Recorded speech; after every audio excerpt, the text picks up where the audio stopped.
Tonight we begin not with a philosopher or a king, but with something far more dangerous and complicated: dating in the Middle Ages. Because believe it or not, finding love in a time of plagues, dowies and chaperones was somehow even more awkward than texting someone, "What you doing?" at 2 a.m. From courtly love songs to marriage by livestock negotiation, medieval romance was less about butterflies and more about land rights. So before you get comfortable, take a moment to like the video and subscribe, but only if you genuinely enjoy what I do here. And let me know in the comments where you're tuning in from and what time it is for you. It's always fascinating to see who's joining us from around the world. Now, dim the lights, maybe turn on a fan for that soft background hum, and let's ease into tonight's journey together. So, you're standing in a medieval village, or maybe a chilly stone castle wondering how to find love. Maybe strike up a conversation, compliment someone's hose, ask if they come here often. Nope, that's not how any of this works. If you're in the Middle Ages, dating in the modern sense doesn't really exist. You don't flirt, text, or go for long walks to see where it goes. Instead, your parents or your lord or your abbot are already deciding who you'll marry, when, and how many cows it will take to seal the deal. If you're a noble, you've probably been betrothed since before your voice dropped. You and your future spouse might meet for the first time on your wedding day. And yes, that's just as uncomfortable as it sounds. The whole thing is about land, titles, and family alliances, not compatibility, or how good they are at lute solos. If you're a peasant, things are slightly less formal, but only slightly. Your family still has a strong say, and love isn't really part of the discussion. Maybe your parents know a nice girl whose family owns a productive goat. Maybe they admire a boy who can thatch a roof without falling off. Boom, you're courting now. Lucky you. It's not that people in the Middle Ages don't feel romantic. They do. It's just not the priority. The goal is survival, inheritance, and social stability. Falling in love before marriage, that's risky. Falling in love outside of marriage, that's scandalous. Either way, it's frowned upon, unless you're a character in a tragic poem, in which case go wild. And yet, you dream. Maybe you write a little verse on a scrap of parchment. Maybe you sneak a glance across the market. Maybe, just maybe, you fall for someone who wasn't pre-approved by your family's livestock appraiser. But for now, you wait. You obey. You try not to fall for the miller's apprentice. Because in this world, love might be the goal of poets, but marriage is the work of parents, priests, and politics. So, you think someone's cute. Maybe it's the way they balance a basket of onions on their head. Maybe it's the confident way they beat mud off a rug. Your medieval heart skips a beat. But steady yourself, because in this world, romance doesn't bloom without a balance sheet. Before you even think about courtship, you'd better ask, what do I bring to the table? And if your answer is a charming personality, you might want to sit down. If you're a young man, you'll need land or livestock or tools, or a roof that doesn't leak too much. Love letters are nice, but nothing says husband material like 2 healthy oxen and a roof that can survive a mild storm. If your father has already promised the best goat to your brother, well, you might want to consider the priesthood. If you're a young woman, your family needs a dowry. That could be coin, clothing, or a suspiciously generous number of geese. Doesn't matter how witty you are, if your family can't pay up, you're likely to spend a long time perfecting your embroidery alone. Now, let's say you actually like someone who makes your callous heart flutter. You lock eyes at the well. There's a spark. It's romantic, it's poetic, it's completely irrelevant. Because unless your families are on equal financial footing, you might as well fall in love with a cloud. If you're noble, it gets worse. Your hand in marriage is tied to land, borders, and political favours. You're not just a person, you're a walking treaty. Congratulations. Even peasants aren't safe.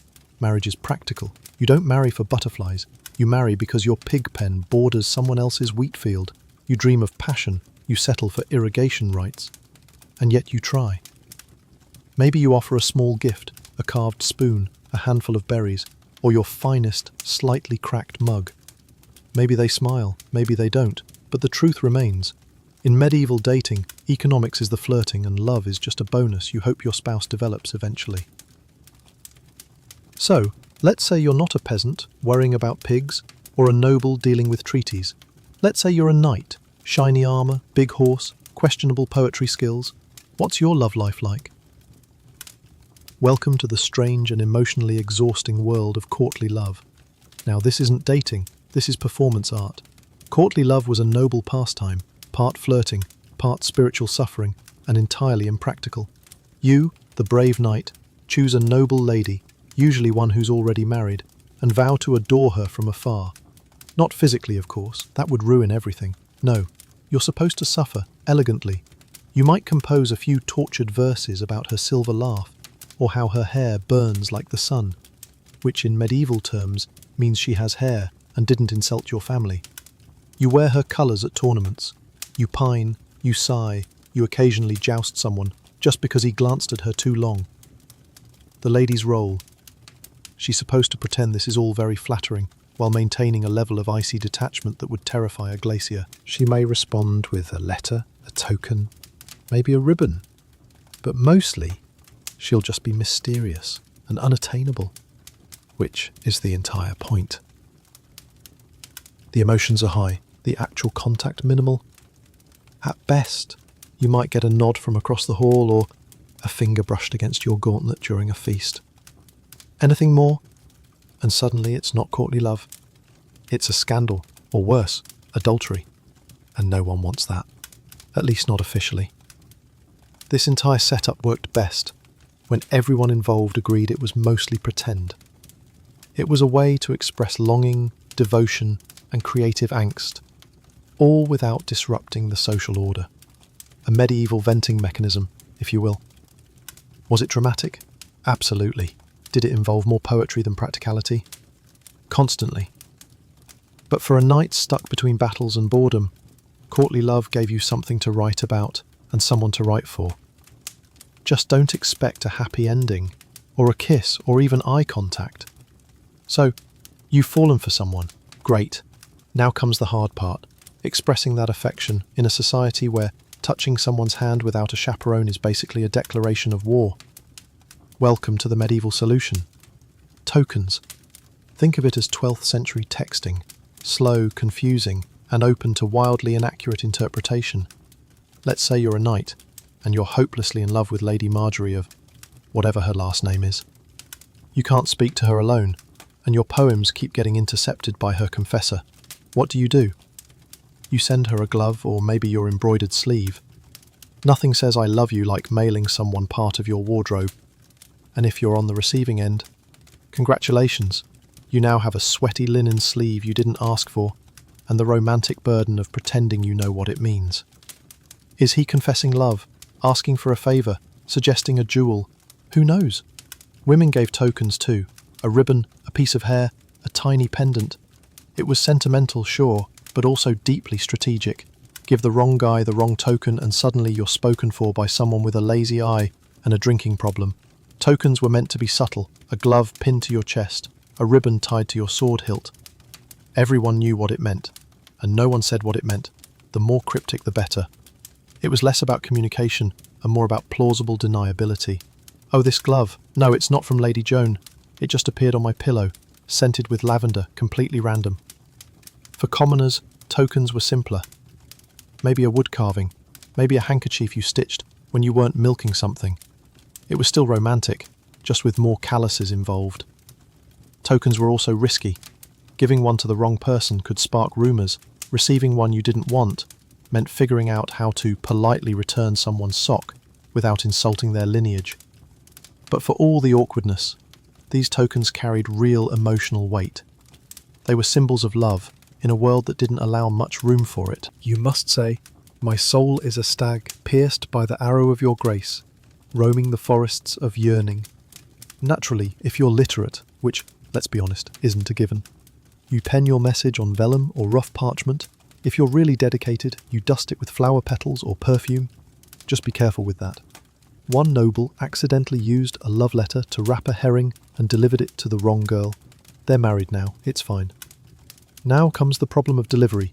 You can't just hand it over. You need a courier, a loyal servant, a bribed monk, or a younger sibling with limited understanding of consequences.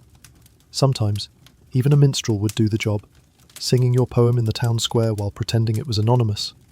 Subtle, and the poetry risky, very risky. The line between romantic and heresy was thinner than a monk's patience during Lent. If your metaphor even hinted at anything physical, you might find yourself confessing to both lust and literary exaggeration. But, despite all the rules, people did write.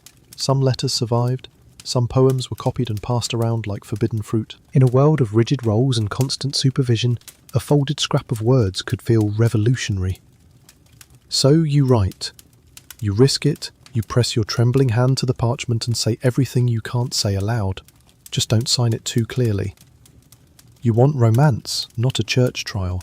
Finally a break, a feast day, a harvest festival, a maple dance. In short, a rare moment when your life isn't just work, prayer, and pretending you're not interested in the blacksmith's daughter. Today you're allowed to flirt, sort of as long as no one sees, or everyone sees, but pretends not to. Welcome to medieval festivals, where romance blooms under the watchful eyes of everyone you've ever met, and 3 chickens. Festivals were one of the few socially approved moments when men and women could mingle, laugh, and dare we say, make eye contact. There's music, there's ale, there's someone wearing a flower crown with dangerous confidence. You've never seen so many people not pretending to be miserable. If you're a peasant, you might try to impress your crush by winning the sack race, catching a greased pig or juggling 3 stale rolls of bread. Nothing says, I'm available like falling off a hay bale with dignity. Dancing was your best shot at actual physical contact. The rules were rigid, but a well-timed spin or a not-quite-accidental hand graze could say more than any poem. The maple dance, for example, was basically a giant excuse for coordinated flirtation wrapped in ribbons and plausible deniability.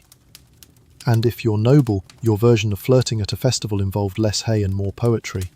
You might compose a verse on the spot, compare your lady's eyes to twin candles or other glowing things, and offer a trinket. Hopefully not one that was clearly made by your servant 5 minutes earlier. Food helped too. Offer your beloved a meat pie or share a honey cake. If they accept it with a smile, you're doing well. If they hand it to their dog, start over with someone else. But remember, everything you do, someone is watching. A parent, a priest, a bard with a big mouth, one misstep, and your flirty smile becomes a youthful indiscretion discussed at church for the next 6 weeks. Still, for a few hours you can pretend. Pretend you're in a world where love isn't a transaction, where laughter isn't suspicious, and where dancing in public doesn't end in penance. Let's say you're not a knight, a noble, or a bard with a lute and excessive feelings. You're a regular villager. You wake up with the cows, go to bed with the chickens, and spend most of your day ankle-deep in mud. You're not looking for a poetic soulmate. You're looking for someone who can milk a goat without emotional drama. Welcome to peasant courtship, where romance is practical, gestures are modest, and chemistry means we can survive winter together.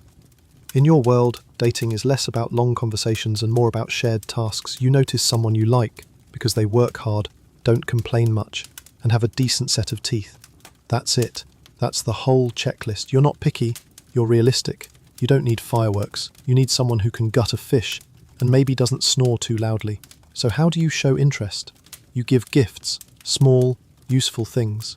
A basket of eggs, a bundle of firewood, a good turnip. And if you're feeling bold, maybe a woven ribbon or a carved spoon. Nothing says I'm serious about you like a spoon you whittled by candlelight while your pig judged you silently. Conversations happen during shared chores. You might walk together to the mill, chat while tending sheep, or exchange pleasantries while shoveling something that smells questionable. No one's reciting poetry. You're talking about the weather, crop yields, and whether or not old Thomas fell in the well again. And yet, in its own way, it's romantic. There's a sweetness in the simplicity, a shared life built not on idealism, but on cooperation. You know each other's strengths, weaknesses, and how fast they run when a goat escapes. Proposals often came quickly. If you both agreed and the families did too, marriage followed. Maybe you moved into a shared hut. Maybe you built a new one from scratch with help from the village. You brought your best blanket. They brought a goat. Together, you began the strange miracle of domestic survival. It's not glamorous, but it's honest. You've done it. You've found someone who can cook, clean, tolerate your family, and doesn't visibly recoil at the sight of your feet. True love, right? Now, it's time to get married. which in medieval terms means you're entering into a contract, not a dreamy vow under the stars, a legally binding transaction, often negotiated with all the passion of a livestock auction. If you're a peasant, it's still a big deal. You gather a few witnesses, talk to the local priest, and try not to trip over the Latin during the ceremony. But behind the sweet-sounding blessings is a serious checklist: dewey, land rights, who gets the cow, and what happens if someone dies during planting season. Ah, yes, romance. If you're from the upper class, buckle up. Your marriage is a full-blown legal negotiation. Your parents, their parents, the priest, the scribe, maybe a cousin who once studied law, they're all in on it. The bride and groom, mostly just standing nearby, looking decorative and nodding when spoken to. You may or may not have even met the person you're marrying. Your family has done the math. Your estate needs her fields. Her dewey balances your debts, and both of your coats of arms look good next to each other. Love is optional. The merger is not. And once you're married, it's permanent. Divorce isn't really a thing unless you can prove someone wasn't baptised, was secretly related to you, or died and forgot to mention it. Annulments existed, but they required a lot of paperwork, a bit of luck and a solid bribe. Still, not everything is bleak. Some couples genuinely grew to love each other. Shared chores, raising children, surviving winters. These things have a way of building affection, or at least tolerance, which in medieval terms is basically the same thing. The church was involved in every step. Marriage was a holy sacrament, one of the 7 big ones. You didn't just marry for legal reasons, you married because God needed a witness, possibly 2. So you stand, exchange vows and smile as someone hands over a sack of onions and calls it a blessing. So let's say you've had enough. Enough contracts, enough negotiations, enough being treated like a particularly valuable sack of flour. You're a noble, but for once you want to marry for love, not for land, not for lineage, not for your father's strategic ambitions, just love. Congratulations, you're about to cause a scandal. Noble elopements were the medieval equivalent of lighting your family tree on fire and dancing in the ashes. If you ran off to marry someone of your own choosing, it wasn't just personal rebellion, it was political sabotage. Let's say your Lady Ella Lenana promised a Subring von estate secure, but you've fallen madly in love with a penniless squire who smells faintly of horses and adventure. You meet in secret, whisper sweet nothings in the stables, and one day you vanish off to a monastery where the abbot owes you a favour. There you marry under questionable legality, with only a nervous monk and 2 chickens as witnesses. Back at home, chaos. Your family outraged. Your father threatening to siege the groom's family garden. Your mother crying into her embroidery hoop. The church deeply concerned. The gossip delicious. And if you're the groom in this romantic rebellion, don't get too comfortable. Best case scenario, you get to keep your bride and your kneecaps. Worst case, you're excommunicated and disemboweled in that order. Still, some couples got away with it. If the union couldn't be undone without causing even more embarrassment, families sometimes just sighed and moved on. After all, what's done is done, and at least nobody died. Hopefully. In rare cases, these scandals became legends. Songs were written, poems composed, stories whispered at banquets. 2 nobles who chose love over duty, practically mythological. And yes, most noble marriages were transactional. But these moments, brief rebellions, passionate escapes, whispered vows beneath moonlit towers, they reminded the world that love, though inconvenient, refused to go extinct. So, if you ever feel dramatic for swiping left or turning down a second date, just remember at least your love life doesn't involve secret weddings, angry barons, and a horse tied to a ladder outside your window. Ah, marriage. That beautiful union of 2 souls and their respective financial portfolios. Because in the Middle Ages, love was nice, but a dowie, now that was truly romantic. Let's say you're a bride. You're not just getting married, you're being launched like a small dowie-equipped economic vessel. Your family prepares your dowie. Money, livestock, land, linens, a cow or 2, depending on how lovable they think you are, and maybe even a set of pewter dishes if they're feeling generous. These offerings go to your future husband, who accepts you and your portable wealth with open arms and a mental calculator. Now, flip the scenario. In some cultures or regions, it's not the bride's family giving the goods. It's the bride price. The groom pays her family for the honour of marrying her, effectively saying, here's a horse, a cloak and 3 pigs. Now give me your daughter. Medieval romance at its finest. The point is, someone is paying someone. You're getting married, and there is absolutely a receipt involved. These exchanges weren't just about wealth, they were about status, expectations and public statements. A large diary might indicate a bride came from a prestigious family. A stingy one might suggest they were trying to offload her quickly. possibly due to suspicious personality traits or a habit of talking back. You, as the bride, didn't usually get to keep your doughy. It became part of the household economy, managed by your husband, guarded by the law, and hopefully not gambled away on dice and ale within the first month of marriage. If the marriage ended through death, annulment, or your husband wandering off to join a monastery after midlife regret, your doughy could theoretically be returned. But retrieving it was often harder than pulling a sword from a stone. You'd need support, legal backing, and ideally someone who could read. Meanwhile, the bride price, if paid, was like buying a rare goat. Expensive up front and no refunds. It compensated the bride's family for the loss of her labour. After all, who's going to milk the sheep now? So, while love was occasionally in the mix, money was always at the altar. So you didn't go the marriage route. Maybe you were the second son, or your doughy was suspiciously small, or you just really liked chanting. Either way, you've joined a monastery or convent.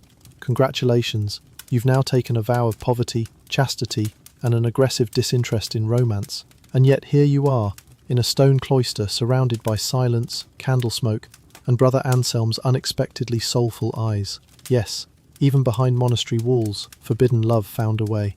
To be clear, falling in love in a religious order was deeply discouraged, like you might get whipped, exiled, or lectured by someone with a Latin name discouraged. You've sworn to give your heart entirely to God, which means giving it to literally no one else.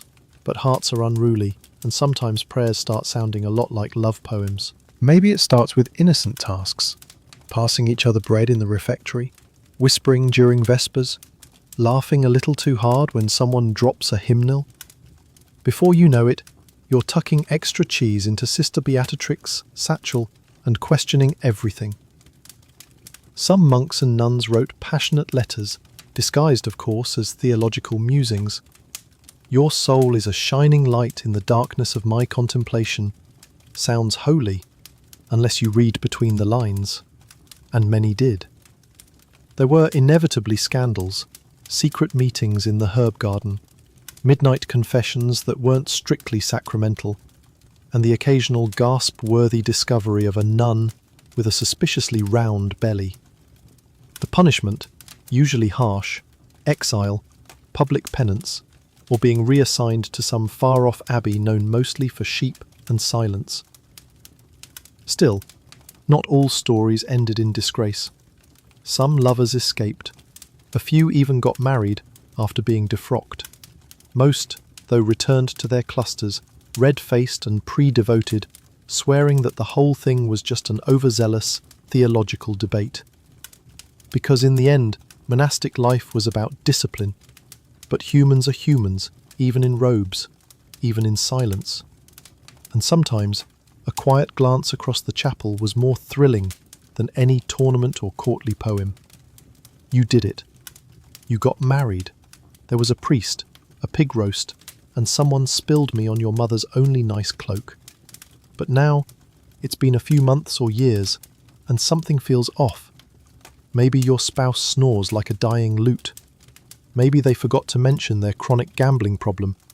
Or maybe you just realised that marrying for land and sheep doesn't automatically result in romantic bliss. Either way, welcome to the world of medieval marital disappointment. Now, don't go reaching for the divorce papers, because they don't exist. At least, not in any form you'd recognise. Marriage was a sacred and unbreakable bond approved by the Church, sealed by God, and enforced by public shame. You could try for an annulment, but you'd need a very good reason. We don't get along doesn't cut it. You'd have to prove that one of you was underage, already married, too closely related, which happened disturbingly often. Or, best case scenario, never consummated the marriage, which meant someone had to confirm that fact in writing, possibly under oath. Good luck. If you're a noble, it gets messier. Your marriage wasn't just personal, it was political. Trying to escape it could start a feud, ignite a scandal, or launch a minor war. Best to just quietly resent each other and attend separate feasts. So, what do unhappy couples do? Mostly, they just endure. You sleep in different beds. You sigh dramatically at dinner. You pour your feelings into embroidery, or that one really angry psalm. Passive aggression becomes your love language. Of course, the church condemned it, but that didn't stop people. It just made them better at sneaking around barns and blaming things on God's mysterious will. For women, getting out of a bad marriage was especially hard. Even if your husband was violent or vanished, society expected you to stay loyal, silent, and mildly pious, while surviving off bread crusts and disapproval. Still, some people made it work. Marriages weren't always happy, but they could become partnerships forged by hardship, habit, and the shared experience of hauling firewood in the rain. Let's say your spouse dies. Maybe it was the plague, maybe a farm accident, maybe they tripped over a goose in the dark. However it happened, you're now widowed, and suddenly the medieval dating pool opens back up. Being a widow in the Middle Ages was oddly liberating. Not do whatever you want liberating, but certainly more freedom than you had before. For women especially, widowhood often brought a taste of independence, managing land, making decisions, even speaking in public without being immediately shushed. And if you were youngish and still had teeth, you could remarry quickly, very quickly. Mourning periods existed, but so did survival instincts. A widow with land and no husband was basically a walking treasure chest. Suitors appeared with alarming speed, some sincere, others just very enthusiastic about your dairy cows. If you're a man and recently widowed, society practically pushes you back into marriage. Who else is going to cook, clean, and raise the 11 children you somehow accumulated? So you start looking. Maybe the baker's daughter. Maybe that quiet widow who always brings suspiciously good me to market. Romance and second marriages could be surprisingly sweet. This time around, you're older, wiser. You're not being pushed into an alliance, you're choosing someone to survive with. Maybe even someone you like. Wild concept. Of course, there were rules. The church frowned on remarriage that happened too quickly. Like your spouse isn't cold, yet quickly, and widows often had to negotiate with family over dowies and inheritance. Nothing says romantic second chance like arguing with your brother-in-law over who keeps the butter churn.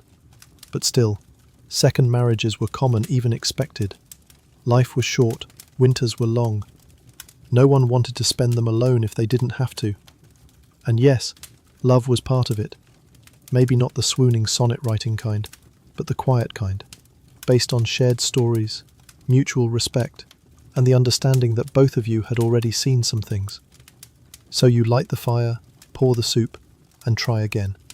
Not because it's perfect, but because it's human. You've made it this far, survived the contracts, the courtships, the chaperones, and possibly a dramatic barn elopement. But before you fall for someone new, ask yourself the most medieval question of all. Are you cosmically allowed to love this person? Because in the Middle Ages, love wasn't just a matter of the heart, it was a matter of stars, bones, and whether or not your grandmother saw a fox this morning. Let's begin with astrology. Yes, before you kissed anyone, you might want to consult the local monk astrologer.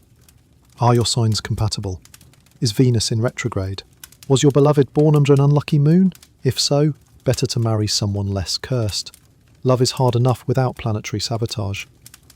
Then there were birthmarks, mysterious little symbols that might identify you as your soulmate's long-lost twin, or their destined executioner. Superstitions were flexible like that, but the church had its own checklist. You couldn't marry your cousin, or your second cousin, or your fourth cousin twice removed, unless you had special permission, which the wealthy often bought because loopholes. So before things got serious, you probably need to draw a family tree, and then quietly erase parts of it. Social status also mattered deeply. A noble could not fall in love with a peasant without it being declared either a miracle or a moral failing. Cross-class romance was rare, scandalous, and only acceptable if it later became a tragic folk song. And then there were the omens. If a raven flew overhead while you were thinking about someone, bad sign. If you drop bread at dinner while glancing at your crush, forget it, that's a cursed union. Someone might bury a charm under your doorstep to protect you from improper suitors or to sabotage your chances. Either worked. Love in this world wasn't just personal, it was mystical. Everyone had an opinion, the stars, the saints, the weather, and that one woman in the woods who definitely wasn't a witch, except she probably was. But despite all the rules, signs, and whispered warnings, people still loved clumsily, bravely, often against advice.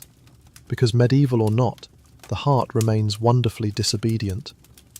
You've probably heard of Alexander the Great, maybe even Julius Caesar, but have you ever heard of the woman who allegedly chopped off the head of Cyrus the Great and dunked it in blood? Her name was Tomaris, and she didn't rule from a throne gilded in gold or within high-walled cities. No, her court was the open sky, her army was the wind, and her power came not from titles, but from pure, unshakable authority. She was queen of the Massagetae, a confederation of nomadic tribes who roamed the steppes of Central Asia. Think horse archers, tattooed warriors, ritual feasts, and battlefield justice. Tomaris didn't inherit her power from a pampered courtier system. She rose through grit, leadership, and possibly a healthy dose of don't mess with me energy. Her people were tough, accustomed to harsh winters, long migrations, and enemies on every side. But even among such people she stood out. She was a warrior, a lawgiver, and a ruler in her own right. No husband overshadowed her, no brother guided her hand. Now, to be clear, much of what we know about Tomaris comes from the Greek historian Herodotus, a man not exactly known for his strict fact-checking. But if even a fraction of his account is true, then Tomaris wasn't just a queen, she was a storm in human form. At the heart of her story is this: a foreign superpower was growing stronger by the day, the Achaemenid Persian Empire, led by Cyrus the Great. He had already conquered Lydia and Babylon, and now his gaze turned east. The Massagetae were next on his list. But Cyrus didn't fully understand what kind of woman he was dealing with. Before the first arrow flew, before the first spear shattered, and before her son's death changed everything, Tomaris was already preparing for war. Not because she wanted conquest, but because she refused submission. She wasn't just defending territory, she was defending a way of life. And as Cyrus would soon learn, there are some queens you just don't invade. Cyrus the Great had a reputation. He wasn't just any king. He was a conqueror's conqueror, the kind of man who could stroll into ancient cities, topple empires, and still be remembered fondly by historians. So when Cyrus the Great looked east toward the land of the Massagetae, he didn't expect resistance. After all, who could say no to the man who had taken Babylon without breaking a sweat? He sent a polite offer first, a political marriage to Queen Tomaris. It might have sounded romantic, but Tomaris saw through it. This wasn't about love or alliance, it was about control. If she accepted, her kingdom would become a Persian province, and she a decorative trophy. She declined. Cyrus, not used to hearing no, didn't take it well. If charm failed, conquest would follow. He crossed the Araxes River and built a foothold in Massagetae territory. But Tomaris wasn't idle. She gathered her warriors, consulted her chiefs, and prepared for what she knew was inevitable: war. Then came the trap. Under advice from his general Harpagus, Cyrus left behind a luxurious camp filled with food and wine, items rarely available to nomads. Tomaris's son, Spargapaises, led a detachment to investigate. They raided the camp and indulged, unaware it was bait. The Persians returned at just the right moment. Spargapaises and his men, drunk and unprepared, were overwhelmed. He was captured alive. When Tomaris learned what had happened, her world cracked. This wasn't just a military loss, it was personal. Her son, her heir, was now in Persian hands. She sent a message: "Give him back and leave, or I will give you your fill of blood." Cyrus didn't listen. Spargapaises, ashamed of his capture, took his own life. Tomaris had just lost her only son. Grief alone is powerful, but grief mixed with fury, that's devastation. She didn't retreat into mourning. She mounted her horse, sharpened her weapons, and swore an oath of vengeance.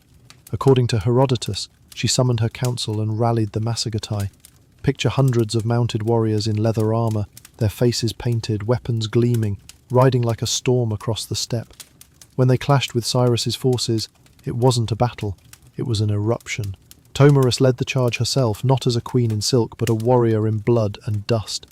The Persians, caught in the storm of her fury, fell. Cyrus the Great, conqueror of kings, was dead. Tomaris found his body, ordered his head severed, and plunged it into a wineskin full of blood. "You thirsted for blood," she said. "Drink your fill." It was vengeance, it was legend, and it was a warning. Some queens you do not cross. They didn't march like a Persian army. They moved like a storm, swift, chaotic, and precise. This time, the trap was hers. Cyrus, perhaps emboldened by his earlier success, underestimated Tamiris's fury. But she had studied his tactics. She waited, watched, and then unleashed her warriors at the perfect moment. The two armies clashed in what Herodotus describes as one of the bloodiest battles of the ancient world. There were no elegant formations, no noble speeches, just thundering hooves, clashing steel, and a queen in the heart of the fight. No silk-robed empress. Tamiris fought like one of her own, blade in hand, riding hard through the chaos, cutting down enemies with ruthless focus. And when the dust cleared, Cyrus the Great was dead. Ever theatrical in her justice, Tamiris had his body searched. His head was cut off, dropped into a wineskin full of blood, and presented as a final message. According to Herodotus, she spoke directly to it. You thirsted for blood, now drink your fill. Whether or not every detail is true matters less than what it represented. Tamiris had won. She crushed the greatest empire of her time, avenged her son, and secured a legacy as a queen no one could ignore. This wasn't just a battlefield victory. It was a shift in the fate of empires. The battlefield fell silent. Persian soldiers were dead or fleeing. Their legendary king lay lifeless in the dirt, and Tamiris didn't raise her arms in triumph. She didn't ride through captured cities or mint coins in her name. She stood over Cyrus's body, her vengeance complete, her heart still broken. Victory didn't bring her peace. The Massageti had done more than win a battle. They had halted an empire. The death of Cyrus sent tremors across the known world. In Babylon, Egypt, and across the Persian realm, whispers travelled. The unstoppable king had fallen, not to another empire, but to a nomadic queen, with no palace, no crown, just fury and a cavalry that would ride into fire for her. And yet, Tamiris didn't seize more land. She didn't tax her people, didn't march on Persepolis, didn't demand a throne. Her justice was done. Her son was avenged. The empire could go on, but it would remember her. It would hesitate before ever moving east again. What's even more striking is what she didn't do. Most rulers, after defeating a superpower, would grasp for more land, more power, more legacy. But Tamiris cared more about preserving her people's freedom than ruling others. And then, she vanishes. There are no more records, no tomb, no statue, no temple bearing her name. She rides into the fog of history, untamed, unclaimed, like the steppes she called home. Some say Herodotus exaggerated. Others say he didn't go far enough. Some say Cyrus died elsewhere, that the wineskin of blood was poetic fiction. But even skeptics agree. Someone dealt Persia a devastating blow, and it wasn't a king. It wasn't a general. It was a queen, a mother, whose love for her son became one of the most dramatic reckonings in ancient history. Her story didn't need to be carved in stone. It travelled by wind, because when the wind howls across the steppe, some say it still whispers her name. To understand Tamiris, you have to understand her people. The Massageti weren't like other ancient civilizations. No temples of marble, no hanging gardens, no scrolls of epic poetry. They were a nomadic warrior culture, shaped by the wild, open lands east of the Caspian Sea, lands too untamed for Persian governors or Babylonian scribes. Their world was movement, survival, and honour. Picture endless plains with no borders, where wealth was counted in horses and cattle, and children learned to ride before they could walk steady. Archery was second nature, not sport. Their bows were compact and deadly, their armour made of layered leather and scale, light enough to ride, tough enough for war. They hunted, they raided, and they fought for freedom. Unlike many patriarchal societies of the time, Massageti women fought too. It wasn't rare, it was expected. Warrior women weren't stories, they were sisters, neighbours, leaders. So when Tamiris picked up a blade and led her people into battle, no one was shocked. She wasn't defying roles, she was fulfilling them, only better, sharper, and more dangerous than most. Their society prized strength but also justice. Crimes were punished swiftly but fairly. Property was often communal. What mattered most was loyalty to the tribe and the ability to defend it. Kings and queens led by merit, not bloodline. Leadership was earned, and in faith they worshipped the sun. When Tomyris warned Cyrus, she swore by the sun, the master of the Massagetes. The sun stood for life, truth, and cosmic justice. To break your word was to defy the heavens themselves. In this world, Tomyris wasn't an anomaly. She was the ideal, fierce, fair, and proud. She rose not despite being a woman, but because she embodied exactly what her people revered. While the Persians built empires through bureaucracy, the Massagetes lived with freedom as their backbone, and in one brutal, history-shaking battle, that freedom proved stronger than empire. When you come from a land where the wind never rests, and the sky is your only roof, submission is not an option. And here's the strange part. Everything we know about Tomyris, from her war to the wineskin of blood, comes from one man, Herodotus. He's called the father of history, but also the father of hearsay, myth, and dramatic flair. The man loved a good story, and if that story had divine omens, brutal revenge, or a queen shoving a severed head into a bag of blood, so much the better. So, how much of Tomyris's tale is true? That depends on how much you trust a Greek historian writing decades after the fact, who likely never met a single Massagetai in his life. Herodotus worked with second-hand stories, traveller gossip, and imperial rumour. To him, history wasn't a ledger, it was theatre. Still, here's the thing. He chose to tell her story. In a world dominated by male warlords and kings, he stopped to highlight a steppe queen who took down one of history's most powerful rulers. That says something. And the tale spread fast, for good reason. It had everything. A noble queen, a beloved son, betrayal, war, and a finale fit for Greek tragedy. If you were an Athenian listening to a travelling bard, you'd remember Tomyris forever. Not because she wore a crown, but because she stood against a superpower, and won. Over centuries, her story transformed. Medieval writers imagined her as a savage Amazon. Renaissance artists painted her soaked in blood, holding Cyrus's head like a grim trophy. She became exotic, terrifying, unforgettable. Yet, through every retelling, something real remained. Maybe not the wineskin of blood, maybe not the exact words, but the bones of it.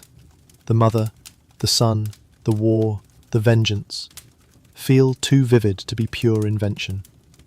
Herodotus didn't just record her, he elevated her into myth, and that myth has outlived kings, generals, and empires. Because history forgets commanders, but it remembers vengeance. Tomyris, who left no monuments, no inscriptions, no tomb, has haunted the imagination of the world for over 2,000 years. In 1622, Peter Paul Rubens painted her, holding Cyrus's severed head calmly as courtiers looked on in awe. In another, she stands statuesque as the head is ceremonially dipped into a gold basin overflowing with blood. Tasteless? Maybe. Unforgettable? Definitely. To European artists, she wasn't just historical, she was symbolic. To some, she was righteous fury. To others, a barbarian queen, a cautionary tale, a feminist icon, a warning. Writers loved her too. In the 18th and 19th centuries, she appeared in novels, plays, and political philosophy. Enlightenment thinkers argued over her legacy. Was she proof women could rule wisely, or an example of passion overtaking reason? Either way, her name stayed in print, and yet her own people vanished from the record. The Massagetai were absorbed by later nomads. They left no writings, no monuments, no tomb marked Tomyris was here. Her memory survives entirely through the eyes of outsiders. And still she returns. In Soviet-era Central Asia, she was resurrected as a national symbol of resistance to empire. Proof that no matter who writes the history, some names refuse to disappear. No statues? No problem. Her name still rides on the wind of the steppe. Her story still humbles emperors, and her legend still whispers a warning. Come for me, and you'll drink your fill of blood. So the next time you hear of a great king's fall, remember, sometimes the final blow doesn't come from an empire, but from a queen on horseback, lost to history but never truly gone. Imagine a life where your walls are made of felt, your roof stitched from hide, and your door opens to endless horizon. No cities, no farmland, no stone temples to pass on, just hoofbeats, the murmur of tall grass and a sky in constant motion. For ancient nomads, permanence was an illusion, mobility was power. From the Eurasian steppes to the deserts of Arabia, these cultures shaped history without marble monuments. They weren't ruthless wanderers. They were adaptive strategists, guided by season, terrain, and herd migration. Homes were yurts or wagons, collapsible strongholds for moving life. Horses weren't just tools, they were wealth, weapons, and sacred kin. A person's status wasn't land, it was livestock. To ride well was survival. To ride best was to rule. But mobility didn't mean chaos. Nomadic societies were often complex, their politics rooted in clan and kin, with leaders rising through merit, influence, and battlefield respect, not birthright. A Khan could rise from the campfire through cunning and courage. Loyalty was earned, not inherited. And these nomads weren't cut off from the world, they connected it. Silk from China, spices from India, silver from Persia, and slaves from Europe moved through their hands. They were the original transcontinental couriers, centuries before empires built roads. And when diplomacy failed, they raided, swift, precise, and utterly devastating. Their history wasn't carved into stone, it was sung, remembered, and passed down. Laws and legends lived in memory, carried by bards and elders. A single voice could preserve a tribe's justice, past, and identity. Stories weren't distractions, they were survival manuals, blueprints for society. To the empires, nomads were wild and dangerous, but to themselves they were free, cunning, proud, heirs of the wind. They left few ruins, but changed the world every time they rode. And before the Mongols thundered across Eurasia, there were the Scythians, rulers of the wild plain. From the 9th to 2nd centuries BCE, these mounted warriors dominated from the Black Sea to Central Asia. To the Greeks, they were terrifying barbarians. To themselves, they were freedom on horseback. Their society revolved around riding and raiding. Their weapons were deadly and practical, short composite bows perfect for firing mid-gallop, curved swords, iron-tipped spears. And these warriors? Not just men. Archaeological evidence confirms what Herodotus hinted long ago. Women fought too. Burial sites reveal female skeletons laid to rest with weapons, bearing real combat wounds. The Scythians didn't build cities, but their burial mounds, called kurgans, preserved their memory. Beneath them, archaeologists have uncovered gold, tattooed skin, embroidered garments and weapons. Their art, filled with swirling animals and predatory symbols, reflected a life bound to nature and blood. But they weren't just raiders. They were traders, diplomats and mercenaries. Along the Black Sea, they sold grain, furs and slaves to Greek colonies, and in return imported pottery, wine and luxury items. Greek writers were both horrified and fascinated. Herodotus described them drinking enemy blood and using scalps as napkins, but also praised their justice and loyalty. Their religion was animistic and wild, fire gods, war spirits, and rituals involving horse sacrifice or cannabis smoke. Their worldview was cyclical, not based on owning land, but moving with it. In time they faded. Squeezed by rival tribes like the Sarmatians and encroaching empires, they vanished into history. But they set the image of the steppe warrior, mobile, deadly and untamed. They wrote no books, but their silhouette, a lone archer on horseback, still haunts the plains.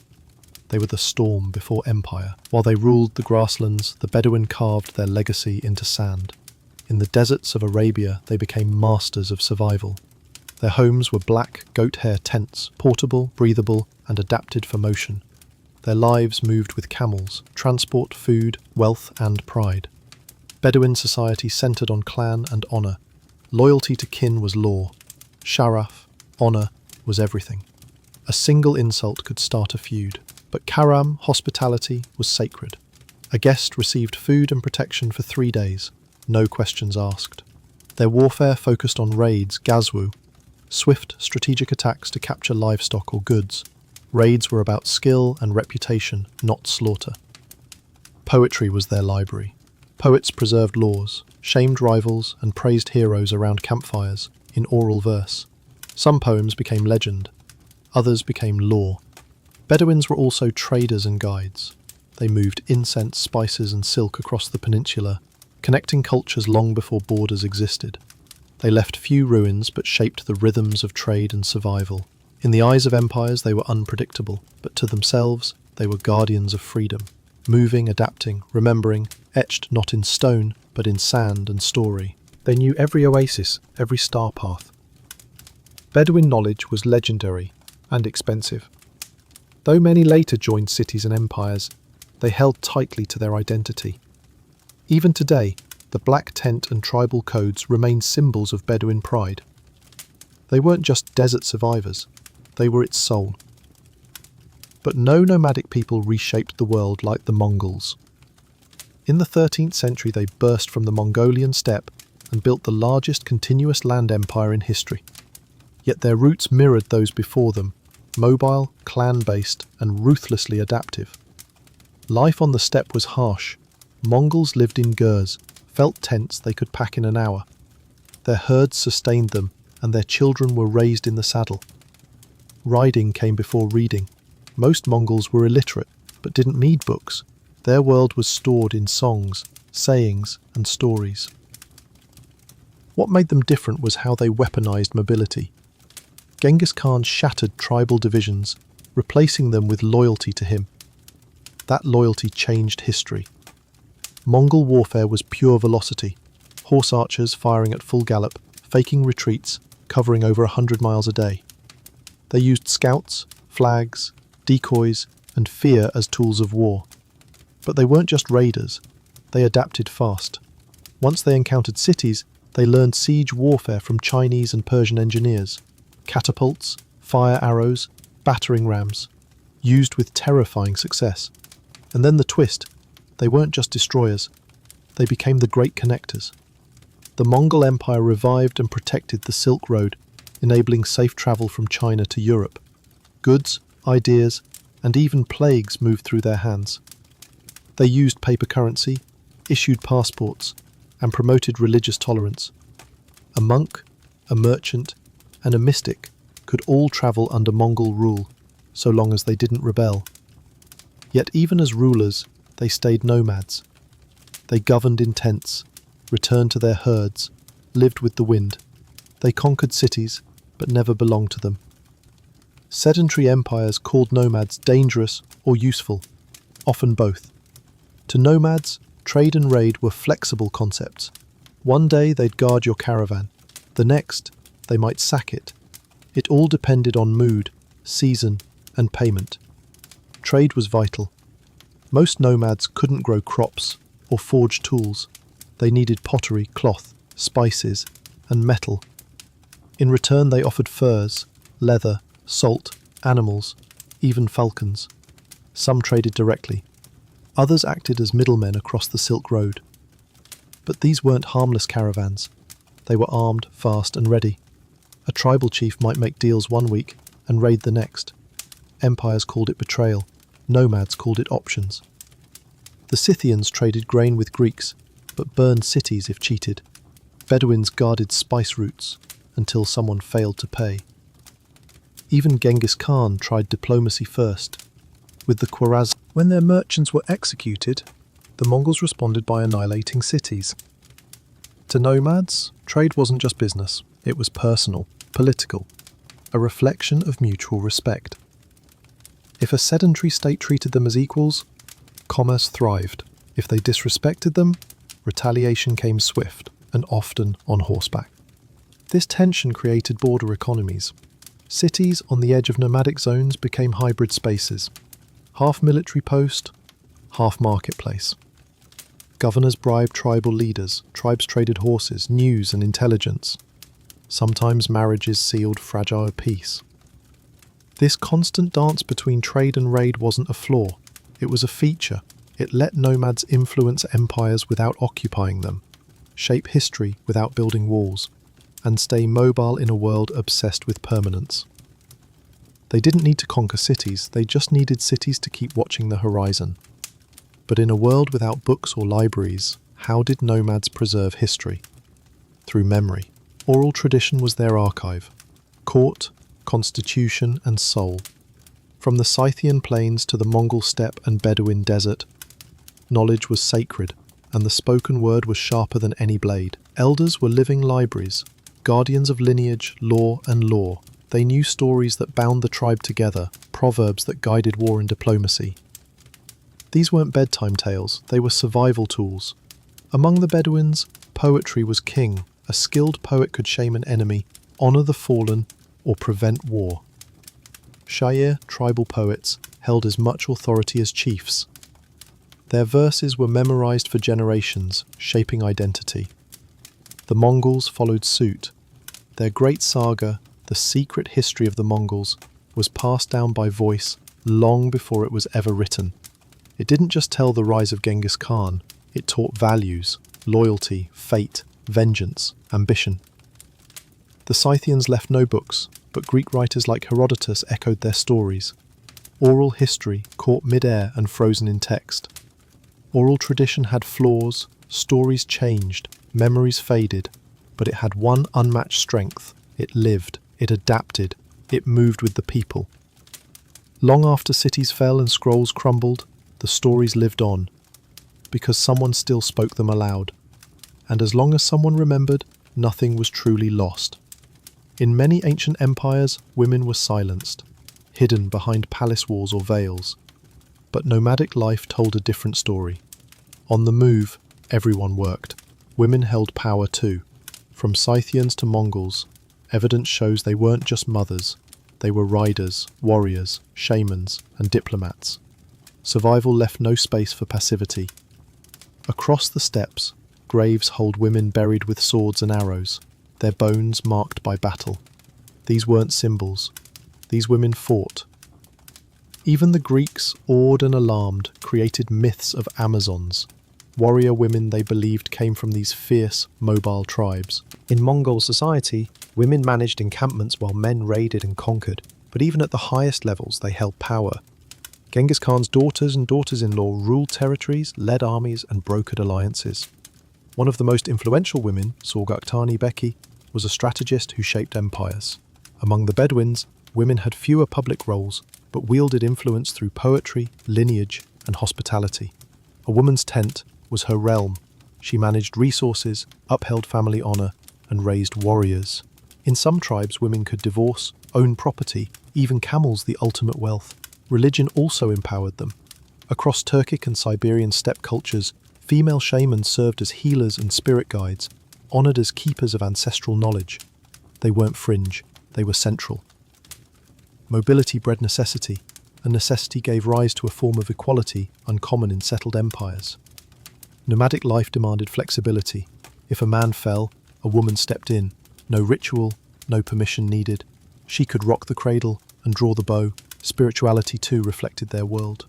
With no temples or shrines, faith was tied to land, sky, and journey. Their gods moved with them. Belief systems were animistic, rooted in nature, seasons, and survival. The wind was a messenger, mountains guarded, rivers carried spirits, fire was sacred. Among the Scythians, as described by Herodotus, worship involved sky gods, hearth goddesses, horse sacrifices, and cannabis rituals, all under open skies. No clergy, just warriors and shamans invoking the divine. Pre-Islamic Bedouins honoured tribal idols and jinn, spirits of wind, rock and storm. Poets and seers were seen as inspired or possessed. Hospitality wasn't just custom, it was sacred duty. For the Mongols, faith centred on Tengri, the eternal blue sky.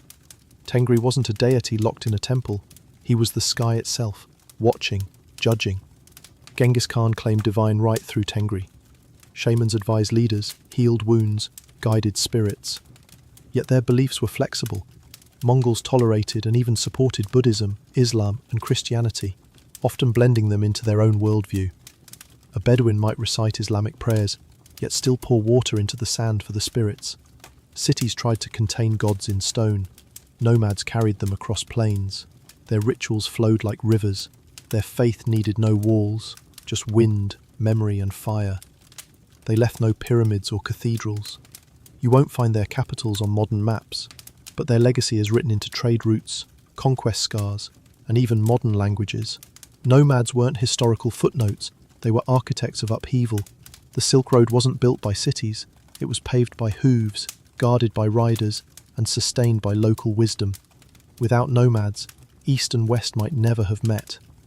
Empires feared them, and they were right to. From hoof-beaten steps to steel-bound rails, one truth repeats. Mobility outlasts stone. Nomads ferried songs, spices, and faith. Mongols rode Chinese printing to Persia. Bedouin honour shaped Islam. Turkic horsemen seeded the Ottomans. Their tracks became Silk Road arteries. Their spirit flickers in modern riding and oral law, proof that wind erases borders. America learned in iron. Lincoln's 1862 Pacific Railway Act unleashed Central Pacific East into the snow-walled Sierra and Union Pacific West across tribal plains, each paid per mile, each gambling with land and lives. Chinese crews dangled in baskets blasting granite. Irish veterans spiked 3 miles a day. Freedmen swung hammers. Native nations bled. Buffalo herds fell, forts rose. Hell on wheels towns bloomed overnight. On May the 10th of 1869 at Promontory Summit, the engines Jupiter and 119 kissed. Telegraph taps spelled done. Bells rang coast to coast. Yet Chinese, Irish and indigenous faces were cropped from the photo.